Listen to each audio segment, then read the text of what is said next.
This is WABC TV channel 7 New York, and it is time now for the late news report with Peter J. Wiggins. The stories of Tuesday, April 28th, 1959. Here now, Peter Wiggins.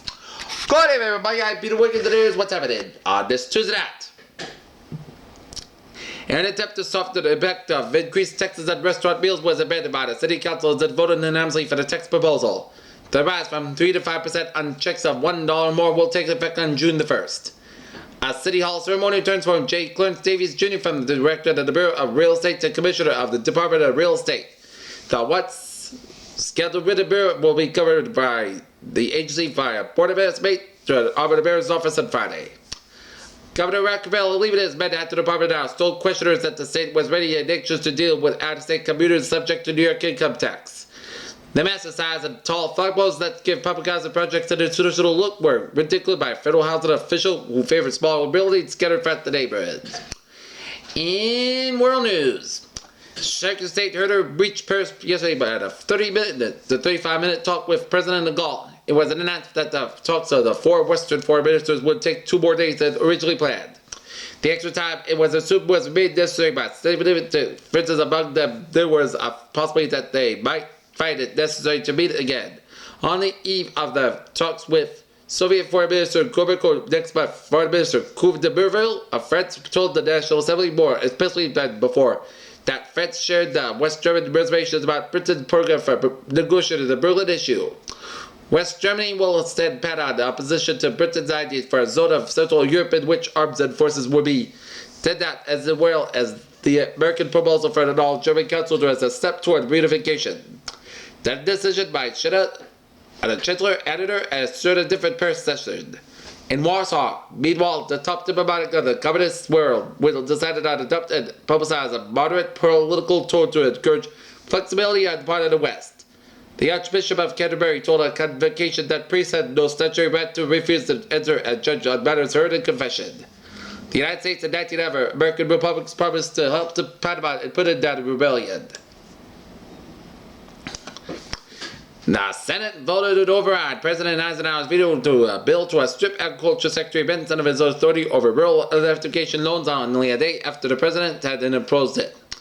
The House will consider the bill tomorrow, and if it too musters a 2/3 majority, the measure will be the first ever to become law over the President Eisenhower's veto. The appointment of Claire Bouffoulous to be the ambassador of Brazil will be approved by the Senate despite the opposition of Senator Morse. But a few hours later, several members of the Senatorial Club were apologizing publicly to Mr. Morse for having voted to approve her. The provocation was a remark of hearing on her confirmation that the trouble with Senator Morse was that he had been kicked in the head by a horse some years ago. Her husband, editor-in-chief of Time and Life Finance, had been advised her to resign. Senator Simonton contradicted administration assertions that intermediate-range ballistic missiles were operational already at bases in Britain. Republican leaders were told by President Eisenhower that he wanted a stiffer labor reform bill that the Kennedy-Irving measure approved by the Senate. They agreed and are likely to have some conservative Democrat help in the House. This Friday will be payless payday for the Michigan Supreme Court, Circuit Court, and 325 members of the legislature payroll because of the state's cash shortage. A Democratic-controlled House committee recommended that the National Institutes get $50 million more than the President Eisenhower asked and accused him of putting a balanced budget ahead of medical research. Okay, let's go on to the sports here.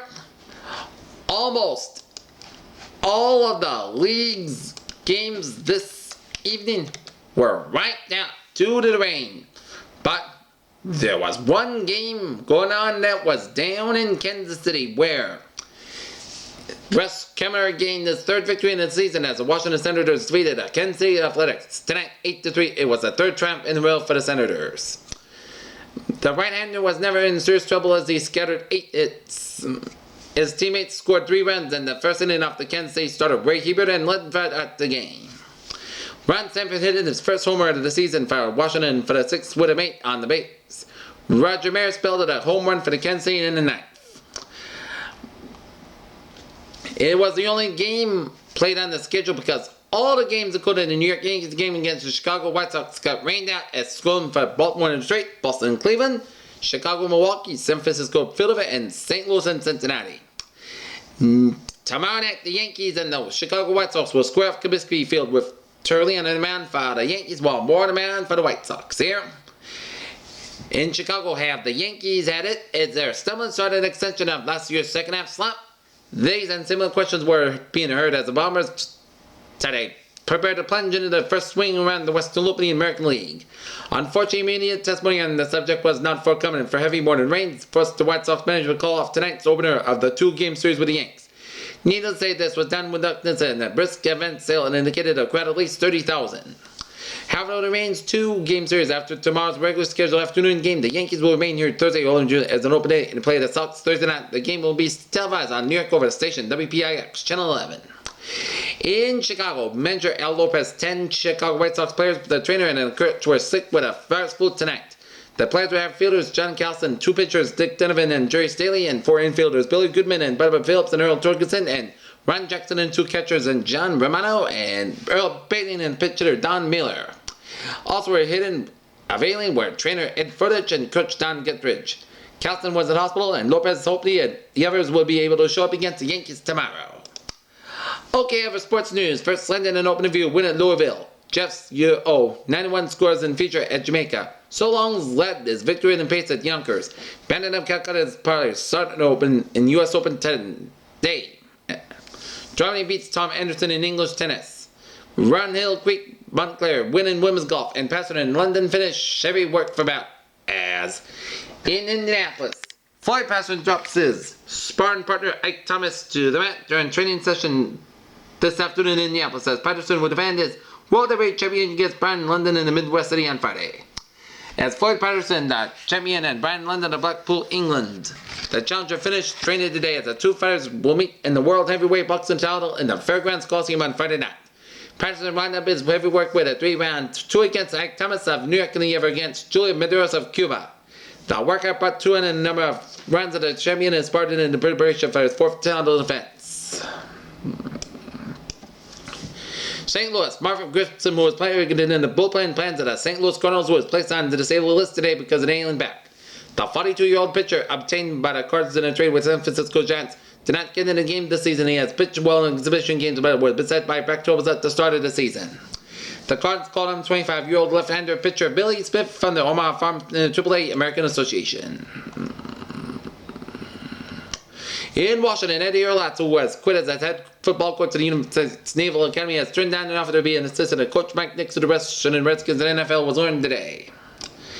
In San Francisco, 8 shares of the San Francisco Giants stock sold for $900 each today, 5 times that it cost when the team moved here from New York a year ago, and half the gold doubled the price of 3 months ago. Philip B. Cross of the Los Angeles brokerage firm reported a sale. His company has 17 more shares available and expects them to be bought in the San Francisco area.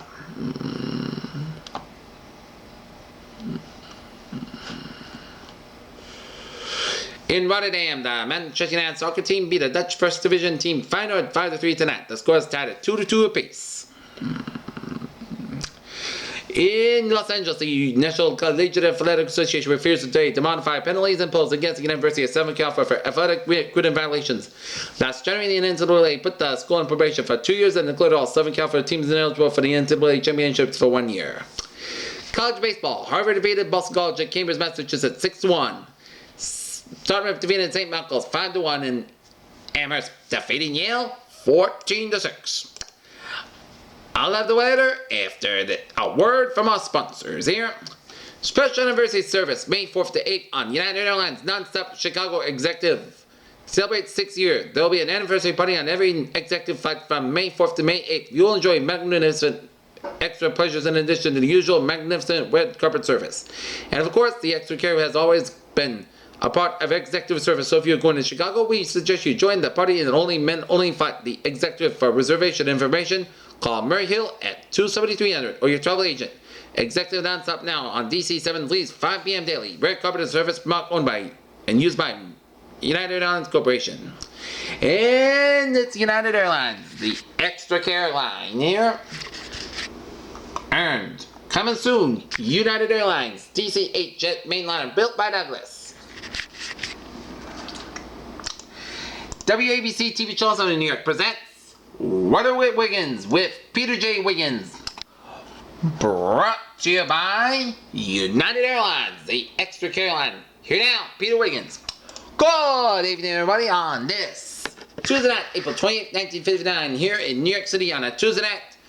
Current conditions approaching the good old 11 o'clock hour on this Tuesday night, April 28th, 1959. 41 degrees temperature with a 91% humidity. Current conditions around the region, we got a temperature of 45 degrees temperature reading for LaGuardia, 42 in Ottawa, 43 at Newark, 41 in Terrible, 42 in White Plains, and it is 42 up in Peekskill, it's 41 in Bridgeport and New Haven, and 41 in Islip. And in the three-state, tri-state region, rainy all over the place there. And our forecast around the country for tomorrow will go like this. High barometer today will be dominating most of the area from the Appalachians westward to the Pacific coastline here, with the highest pressure centered over the middle Mississippi Valley. Lower barometers prevail over the remainder of the nation, with the centers just over the North Atlantic states and just north of Montana up into Canada here. Scattered showers are the forecast today for northern New England and the northern Rockies and the Pacific Northwest. Generally, sunny skies are expected of the rest of the nation, and clear to part cloud skies predominant. The Carolinas and Churchill will be cooler, while southern New England and the eastern portions of the Mid-Atlantic states and the area from Michigan westward to the Dakotas and will be warmer, as well as Iowa, Missouri, Oklahoma, Kansas, and Nebraska.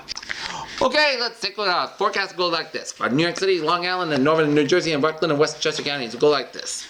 Mostly fair, warmer than tomorrow. Highest temperature in the high 60s and westerly winds about 15-20 miles per hour. Fair tomorrow night. Lowest temperature in the 40s and fair warm on Thursday and sunny warm on Friday. And for Connecticut, showers. And then tomorrow morning followed by clear and weather. Windy and a little warmer. High temperature in the 60s. And the sun's going to rise at about 5:59 a.m. tomorrow morning. Sets about 7:49 p.m. tomorrow evening. And the moon rises about 1:30 a.m. and sets about 12:08 p.m.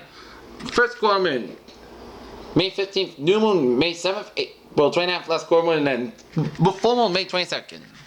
And that is going to be it for the WABC Channel 7 News Late Report from this April 28th, 1959 on a Tuesday night. Peter Woods, we have a good night, and I'll see you tomorrow. Good night.